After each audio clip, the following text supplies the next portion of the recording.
Good morning, class 7, and welcome in the another video of chapter 2. And the chapter name is The New Kings and Kingdoms. And today's topic is Mohammad Ghori. तो देखिए, इस video में हम पढ़ने वाले हैं मोहम्मद गौरी के बारे में. तो आपने इसके पहले वाले वीडियो में पढ़ा था महमूद गज़नवी के बारे में. महमूद गज़नी जो था वो गज़नी साम्राज्य गज़नी का एक बहुत ही एम्बिशियस रूलर था. तो उस मोहम्मद गज़नी को जिसने कि भारत पर 17 आक्रमण किए और यहाँ से बहुत ज़्यादा वेल्थ को लूट करके वो यहाँ से लेकर के गया. ठीक है, तो उस महमूद गज़नी को मोहम्मद गौरी के ये जो यंगर ब्रदर थे गियासुद्दीन मोहम्मद ने हराया था. डिफ़ीट करने के बाद जो है वहाँ का गवर्नर जो है मोहम्मद गौरी को गज़नी का अपॉइंट किया था. तो उसी के बारे में हम पढ़ने वाले हैं. यानी कि जो मोहम्मद गौरी था इसने भारत पर आक्रमण किया. दिल्ली में उस समय पृथ्वीराज चौहान रूल कर रहे थे. उनके साथ इसके 2 युद्ध हुए. पहला जो बैटल था वो दोनों जो बैटल हुए थे वो तराइन के मैदान में हुआ था, इसलिए उसको बैटल ऑफ तराइन के नाम से जानते हैं. तो देखिए, फर्स्ट बैटल जो था उसमें मोहम्मद गौरी जो है वो परास्त हुआ और पृथ्वीराज चौहान जो है वो जीत गए थे. इसके बाद फिर से अगले साल जो है 1192 ईस्वी में फिर से जो है मोहम्मद गौरी ने दिल्ली पर आक्रमण किया और पृथ्वीराज चौहान उसमें बंदी बना लिए गए. उनको मार भी दिया गया. तो देखिए, इस तरीके से जो है लगभग मुस्लिम साम्राज्य मुस्लिम जो है साम्राज्य की स्थापना धीरे धीरे भारत में होने लगी थी. तो चलिए देखते हैं अपना जो कि चैप्टर. तो Mohammad Ghori was the younger brother of the ruler of Ghor who conquered Ghazni and appointed Mohammad Ghori as its governor in 1173 AD. तो देखिए, मोहम्मद गौरी जो था वो यंगर ब्रदर थे गोर रूलर के, जिनका नाम था गियासुद्दीन मोहम्मद, जिन्होंने गजनी को जीता था और वहाँ पर मोहम्मद गौरी को इसका गवर्नर अपॉइंट किया था 1173 ईस्वी में. तो Mohammad Ghori was a great soldier and an ambitious chief who advance toward India. तो देखिए, मोहम्मद गौरी जो था वो बहुत ही जो कि बहुत ही महान योद्धा था और जो है इसके साथ साथ वो बहुत ही एम्बिशियस रूलर था, जिसने कि गजनी पर जो कि का गवर्नर बनने के बाद उसने इंडिया की तरफ जो है अपना इंडिया की तरफ बढ़ने के बारे में उसने विचार किया और उसने इंडिया को जीतने के बारे में सोचा. He took Multan and Uch in 1174 AD and attacked Anhilwara in 1178 AD. यानी कि वो जो है मुल्तान और उच्च की तरफ बढ़ा सबसे पहले और उसने 1174 ईस्वी में उस पर आक्रमण किया और साथ में अनहिलवाड़ा पर भी उसने 1178 ईस्वी में आक्रमण किया. But had to return after suffering a crushing defeat. लेकिन जब वो इस पर से आक्रमण करने के बाद जब वो वापस लौट रहा था अपने गजनी में जब वो लौट रहा था, तो उस लौटते वक्त जो है उसको बहुत ही बड़ी पराजय मिली और वो जो है इसमें वो हार गया था. ठीक है, तो उसको बहुत ज़्यादा दुख हुआ यहाँ से रिटर्न होते वक्त जो है जब वो हारा था. In 1180 AD he conquered Peshawar and in 1185 AD he conquered Lahore. और इसके बाद फिर से उसने 1180 में जो है पेशावर पर आक्रमण किया और 1185 ईस्वी में उसने लाहौर पर आक्रमण किया, जो कि उस टाइम भारत में ही ये दोनों अब पाकिस्तान में हैं, पेशावर एंड लाहौर, तब जो है इंडिया में थे. ठीक है, तो इसने इसको जीत लिया. Thus he become master of large portion of the Punjab. He now wish to conquer India. तो देखिए, इस तरीके से इन सारी विजयों के बाद जो है पंजाब के लगभग पूरे प्रांतों को जीतने के बाद इसकी जो इच्छाएं थी वो बढ़ती चली गई और एक तरीके से ये अपने को ये बहुत ही महान रूलर अपने को समझने लगा कि मतलब मैं जो है कुछ भी जीत सकता हूँ. तो धीरे धीरे जो है ये पूरे इंडिया को जीतने के बारे में इसने ये सोचा. अब इसने सोचा कि पूरे इंडिया पर अपना अधिकार करेंगे. तो देखिए, ये है जो कि मोहम्मद गौरी, इसका फिगर देख सकते हो, जिसने कि भारत पर जो है कि अपना प्रभुत्व स्थापित करने के बारे में सोचा था. In 1191 AD Mohammad Ghori advance toward Delhi. तो 1191 ईस्वी में मोहम्मद गौरी ने दिल्ली की तरफ अपना रुख किया, यानी दिल्ली को जीतने के बारे में उसने सोचा और दिल्ली की तरफ ये बढ़ा.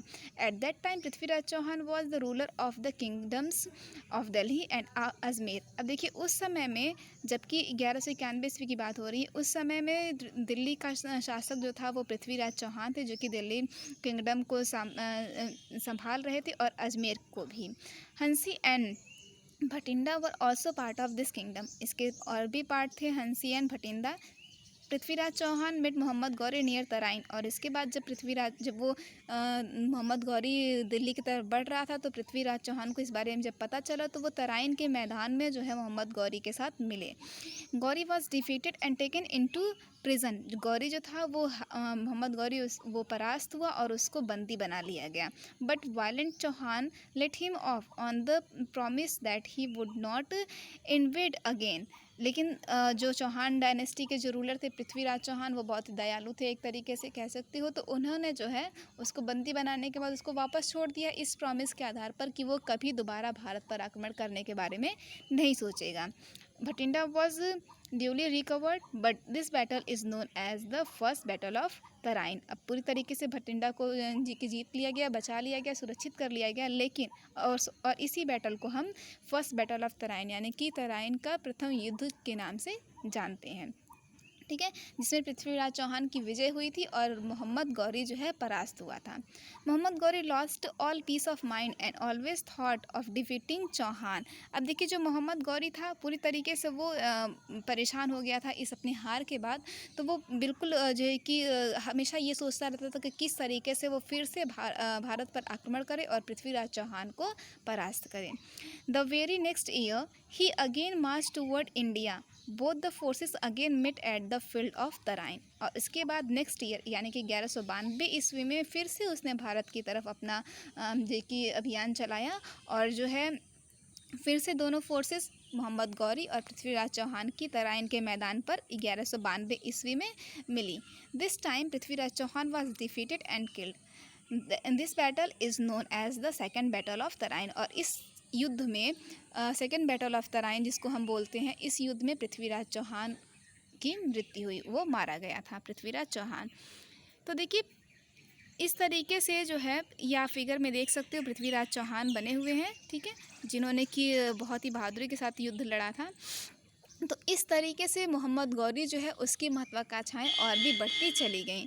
इन 1194 AD Mohammad Ghori came to India and conquered Kannauj. Jaichand Gharwara the ruler of Kannauj was defeated and killed. अब देखिए मोहम्मद गौरी जो है फिर से उसने 1194 ईस्वी में कन्नौज पर आक्रमण किया, जबकि उस समय में जयचंद जो है रूल कर रहे थे और उनकी मृत्यु भी इस युद्ध में हुई थी। After the conquest of Kannauj Mohammad Ghori was able to take Banaras, Gwalior, Anhilwara and Kalinjar by 1203 यानी कि 1203 ईस्वी में फिर से जो है जब उसने कन्नौज को जीत लिया था। तो कन्नौज को जीतने के बाद मोहम्मद गौरी ने 1203 ईस्वी में बनारस, ग्वालियर, अनहिलवारा और कालिंजर पर आक्रमण किया, जिसमें कि वो सफल भी हुआ।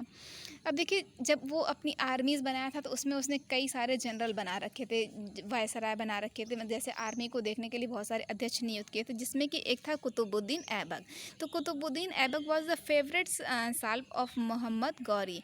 His courage and military skill raise him to the position of general. तो कुतुबुद्दीन ऐबक जो था वो उसके साल्प जो कि गुलामों में से एक था, यानी कि मोहम्मद गौरी के कई गुलाम थे जिनमें से कि एक कुतुबुद्दीन ऐबक था। वो बहुत ही ज़्यादा उसकी मिलिट्री स्किल उसकी बहुत अच्छी थी, बहुत स्ट्रांग, बहुत करेजफुल था, इसीलिए जो है उसकी पोजीशन जो है उसको उसकी वीरता को देख करके मोहम्मद गौरी ने उसको जनरल के रूप में अपॉइंट किया था, अपनी सेना का जनरल बनाया था।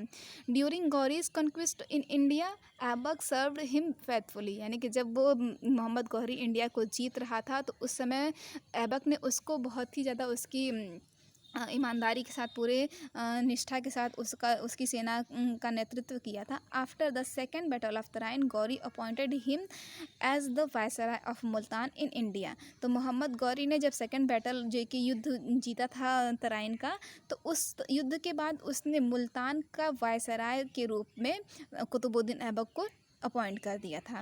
He gain victory after victory for his master. He conquered Delhi, Meerut, Bulandshahr, Hansi and कोल। और इसके बाद जो है वो कभी रुका ही नहीं, धीरे धीरे उसने लगभग बहुत सारे पार्ट्स को जीता, जिसमें कि मेरठ था, बुलंदशहर था, हंसी, कोल, ये सारे थे।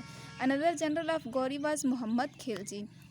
Who conquered Bengal and Bihar. और इसके बाद एक और मोहम्मद गौरी का जो कि जनरल था, जो कि बहुत ही बहादुर और बहुत ही उसकी मिलिट्री स्किल भी बहुत अच्छी थी, जिसका नाम था मोहम्मद खिलजी, जिसने कि बंगाल और बिहार को जीत लिया था। उसके नेतृत्व में सेनाएं भेजी गई और जो है बंगाल और बिहार को भी उन लोगों ने कैप्चर कर लिया। इन 1202 एडी ऐबक कन्क्वेड कालिंजर एंड महोबा। और इसके बाद जो है 1202 ईस्वी में कुतुबुद्दीन ऐबक जो था उसने कालिंजर और महोबा को भी जीत लिया। Thus the whole of the north India come under the Muslim rule. और इस प्रकार से आप कह सकते हो कि जो पूरा भारत नॉर्थ उत्तरी इंडिया जो था वो मुस्लिम रूल के अंडर में आ गया था, यानी कि धीरे धीरे पूरा जो उत्तरी भारत था उस पर मुस्लिमों का आक्रमण हो चुका था। Muhammad Ghori was killed by the Khokhars in Jhelum district in 1206 AD। अब देखिए मोहम्मद गौरी जो है खोखार जो किंगडम्स थे, उन्होंने जो झेलम डिस्ट्रिक्ट में उनका झेलम के पास जो है जो डिस्ट्रिक्ट था वहाँ पर युद्ध हुआ, जिसमें कि मोहम्मद गौरी की मृत्यु हुई खोखार्स के द्वारा 1206 ईस्वी में। और इसके बाद भारत पर जो है उसकी जगह पर कुतुबुद्दीन ऐबक को यहाँ का रूलर नियुक्त कर दिया गया था। ठीक है, तो अब देखिए इसके बाद है एडमिनिस्ट्रेटिव सिस्टम टॉपिक, जिसको कि मोहम्मद गौरी का उसका शासन व्यवस्था कैसी थी, इसके बारे में हम नेक्स्ट वीडियो में पढ़ेंगे। Thank you.